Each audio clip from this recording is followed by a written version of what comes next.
ಏನಾಗುತ್ತೆ ಅಂತ ಸರ್ ಏನ್ ಹೇಳ್ತೀರಾ ಈಗ ನಿಖಿಲ್ ಕುಮಾರಸ್ವಾಮಿ ಅವರು ಹಿನ್ನಡೆಯನ್ನ ಆಲ್ಮೋಸ್ಟ್ 11,000 ಮತಗಳ ಹಿನ್ನಡೆಯನ್ನ ಅನುಭವಿಸ್ತಾ ಇದ್ದಾರೆ. ಸೊ ಏನಾಗಬಹುದು ನಿಮ್ಮ ಲೆಕ್ಕಾಚಾರ ಎಲ್ಲಿ ತಪ್ಪು ಅಂತ ಅದಕ್ಕೆ ಬಂದ್ಬಿಡೋಣ. ಶಿಗ್ಗಾವಿ ವಿಚಾರ. ಈಗ ಶಿಗ್ಗಾವಿಯಲ್ಲಿ ಬಿಜೆಪಿಗೆ ಮೊದಲ ಶಾಕ್ ಆಗಿದೆ. ಇನ್ನು ಸಂಡೂರಿನಲ್ಲಿ 8ನೇ ಸುತ್ತು ಮುಕ್ತಾಯ ಆಗಿದೆ. ಬಿಜೆಪಿ 43,202, ಕಾಂಗ್ರೆಸ್ 43,719 ಮತಗಳು, 517 ಮತಗಳ ಅಂತರದಿಂದ ಕಾಂಗ್ರೆಸ್ ಅಭ್ಯರ್ಥಿ ಮುನ್ನಡೆಯನ್ನ ಕಾಯ್ದುಕೊಂಡಿದ್ದಾರೆ ಸಂಡೂರಿನಲ್ಲಿ. ಸಂಡೂರು ಅಫ್ಕೋರ್ಸ್ ಈಗ ಮತ್ತೆ ಕಾಂಗ್ರೆಸ್ನ ಅಭ್ಯರ್ಥಿನೇ ಮುನ್ನಡೆಯನ್ನ ಕಾಯ್ದುಕೊಂಡಿದ್ದಾರೆ ಸರ್. ಇಲ್ಲ ನೋಡಿ, ಈಗ ಚನ್ನಪಟ್ಟಣ 11,000 ವಿಚಾರದಲ್ಲಿ ಅದು ಅಂತರ ಕಾಯ್ದುಕೊಂಡಿರ್ತಕ್ಕಂಥ 1,100 ಓಟ್ ಇದರಲ್ಲಿ ಡಿಫ್ರೆನ್ಸ್ ಬರ್ತಾ ಇದೆ. ಈಗ ಮೊದಲ 3 ರೌಂಡ್ ಯಾರು ಅನ್ಸಿಯಮ್ಮ ಅವರು ಲೀಡ್ ಆಗ್ತಾ ಇದ್ರು, ಅದೇ ಈಗ ಬಂಗಾರ ಹನುಮಂತ್ ಕೂಡ 2-3 ರೌಂಡ್ ಲೀಡ್ ಇದ್ರು. ಈಗ ಮತ್ತೆ ಅದು ಚೇಂಜ್ ಆಗ್ತಾ ಇದೆ. ಬಹುಶಃ ಅದು ಅವು ಏನೇಟ ನೆಕ್ ಟು ನೆಕ್ ಹೋಗ್ತಾ ಇರೋದ್ರಿಂದ ನಮ್ ಕಡೆ ಹಂತದಲ್ಲಿ 10 ಓಟ್ ಅಂದ್ರು ಎಲ್ಲ ಒಂದ್ ಕಡೆ ಶೇಖರಣೆ ಆಗಿ 5,000 ಲೀಡಲ್ಲಿ ಗೆಲ್ತಾರೆ ಅಂತ ಈಗಲೂ ವಿಶ್ವಾಸ ಇದೆ. ಈಗಲೂ ಇದೆ, ಖಂಡಿತವಾಗ್ಲಿದೆ. ಸಂಡೂರ್ ಅಂತ ಯಾವುದೇ ಕಾರಣಕ್ಕೂ ಕಾಂಗ್ರೆಸ್ ಜಾರುವಂತ ಪ್ರಮೇಯ ಉದ್ಭವ ಆಗೋದಿಲ್ಲ. ನೋಡೋಣ. ಅದು ಅಲ್ಲಲ್ಲ, ಇನ್ನೊಂದು ಶಾಕಿಂಗ್, ಇನ್ನೊಂದು ಬಸವರಾಜ ಬೊಮ್ಮಾಯಿ ಮಗ ಭರತ್ ಬೊಮ್ಮಾಯಿ ಹಿನ್ನಡೆಯನ್ನು ಅನುಭವಿಸಿದ್ರೆ ಫಸ್ಟ್ ಟೈಮು.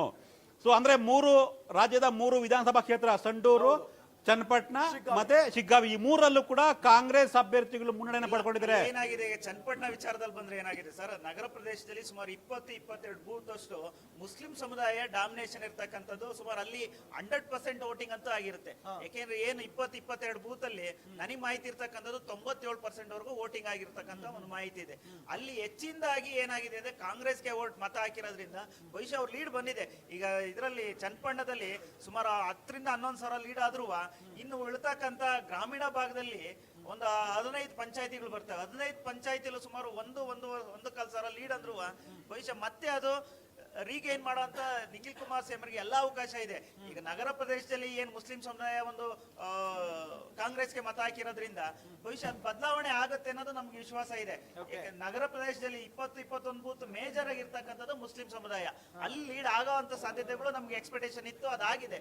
ಬಟ್ ಗ್ರಾಮೀಣ ಭಾಗದಲ್ಲಿ ಹೆಚ್ಚಿನದಾಗಿ ಜೆಡಿಎಸ್ಗೆ ಮತ ಬರೋದ್ರಿಂದ ಅಲ್ಲಿ ಬದಲಾವಣೆ ಆಗುತ್ತೆ ನನಗನ್ಸುತ್ತೆ. You have to wait another 2 rounds ಆದ್ಮೇಲೆ ಬದಲಾವಣೆ ಆಗೇ ಆಗುತ್ತೆ. ಇದೇನ್ 11 ಸರಿ ಇರೋದು ಬದಲಾವಣೆ ರೆಡ್ಯೂಸ್ ಆಗೇ ಆಗುತ್ತೆ. ಅದ್ರ ಕಾದ್ ನೋಡೋಣ. ಯಾಕೆಂದ್ರೆ ಅಭಿಷೇಕ್ ಶಿಗ್ಗಾವಿಯಲ್ಲಿ ಬಸವರಾಜ ಬೊಮ್ಮಾಯಿಯವರ ಪುತ್ರನಿಗೆ ಹಿನ್ನಡೆ ಆಗಿದೆ. ನಾವು ನಿನ್ನೆ ಎಕ್ಸಿಟ್ ಪೋಲ್ ಅಲ್ಲಿ ಮಾತಾಡೋಗ ಹೇಳಿದಿರಿ, ಹೊಸ ಕ್ಯಾಂಡಿಡೇಟ್ ಒಂದಾದ್ರೆ ಎರಡನೇದು ಮೋದಿ ಬೊಮ್ಮಾಯಿಗೆ ಓಟ್ ಬಿದ್ದಿಲ್ಲ. ಕಾಂಬಿನೇಷನ್ ಅದು ಡೆಡ್ಲಿ ಕಾಂಬಿನೇಷನ್. ಯಾವಾಗ್ಲೂ ಇವಾಗ ನಮ್ಮೂರು ಕನ್ಸಿಡರ್ ಮಾಡಿದ್ರೆ ನಾರ್ಮಲ್ ಆಗಿ 300 ಓಟ್ ಬಿದ್ರೆ M L election, MP election 400-450 vote ಬೀಳುತ್ತೆ. ನಾರ್ಮಲ್ ಆಗಿ ಮೋದಿ ಅಂತ ನೋಡ್ಬಿಟ್ಟು 150 ಓಟ್ ಜಾಸ್ತಿ ಆಗ್ತಾರೆ ಬಿಟ್ರೆ ಕಡಿಮೆ. ಯಾವತ್ತು ನೀವು ಯಾವ ಡೇಟಾ ತೆಗೆದ್ರು ML ಎಲೆಕ್ಷನ್ ಗಿಂತ MP ಎಲೆಕ್ಷನ್ ಬಿಜೆಪಿ ಜಾಸ್ತಿಗೆ ಏನಾಗುತ್ತೆ ಮೋದಿ ನೋಡ್ಕೊಂಡು. ಬಟ್ ಶಿಗ್ಗಾವಿಲಿ ಏನಾಯ್ತು ಅಂದ್ರೆ ಶಾಕಿಂಗು, ಬೊಮ್ಮಾಯಿ ನಿಂತಾಗೆ ಬೊಮ್ಮಾಯಿ ಅವ್ರು ಗೆದ್ರು ಕರೆಕ್ಟ್. ಬೊಮ್ಮಾಯಿ ಅವ್ರು MP ಆದ್ರು, ಅವ್ರು ಸೆಂಟ್ರಲ್ ಹೋದ್ರು, ಅದು ಬೇರೆ ವಿಷಯ. ಬಟ್ ಏನಂದ್ರೆ ಶಿಗ್ಗಾವಿಲಿ ಅವರು 20,000 ಟ್ರಯಲ್ ಅಲ್ಲಿ ಇದ್ರು. ಅವ್ರು 90,000 ಆದ್ರೆ ಅವ್ರಿಗೆ 70,000 ಬಿದ್ದಿದೆ. ಬೊಮ್ಮಾಯಿ ಮೋದಿ ಕಾಂಬಿನೇಷನ್ಗೆ 20,000 ಕಡಿಮೆ ಬಿದ್ದಾಗ ಭರತ್ ಬೊಮ್ಮಾಯಿ ಫಸ್ಟ್ ಟೈಮು. ಆಮೇಲೆ ಫಸ್ಟ್ ಟೈಮ್ ಕ್ಯಾಂಡಿಡೇಟ್ಗೆ ಯಾವತ್ತು ವರ್ಚಸ್ ಜಾಸ್ತಿ ಇರಲ್ಲ. ಸೊ ಇವಾಗ ನಿಖಿಲ್ ಅವ್ರು ನೋಡಿದ್ರು ಅವ್ರು 3ನೇ ಸರಿ ಕಂಟೆಸ್ಟ್ ಮಾಡಿರೋದು ಒಂದು ವರ್ಚಸ್ ಬಿಲ್ಡ್ ಆಗಿರ್ತಿಲ್ಲ, ಒಂದು ಸಿಂಪತಿ ಬಿಲ್ಡ್ ಆಗಿರುತ್ತೆ, ಏನೋ ಒಂದು ಬಿಲ್ಡ್ ಆಗಿರುತ್ತೆ. ಫಸ್ಟ್ ಎಲೆಕ್ಷನ್ ಅಲ್ಲಿ ನಿಮ್ಗೆ ಒಂದು ಸಿಂಪತಿ ಆಗ್ಲಿ, ಒಂದು ಏನೋ ಒಂದಿರಲ್ಲ, ನಿಮ್ಗೊಂದು ಪ್ಲೇನ್ ಈ ಬಳಪದ ಸ್ಲೇಟ್ ನೋಡಿರ್ತೀರಲ್ವ, ಆ ತರ ಇರುತ್ತೆ. ಅಲ್ಲಿ ಏನೋ ಒಂದು ವಿಕ್ಟ್ರಿ ಇರಲ್ಲ, ಅಲ್ಲಿ ಡಿಫೀಟ್ ಇರಲ್ಲ. ಸೊ ಆ ತರ ಇದ್ದಾಗ ಒಬ್ಬ ಹೊಸ ಫೇಸ್ ಆಗಿದ್ದಾಗ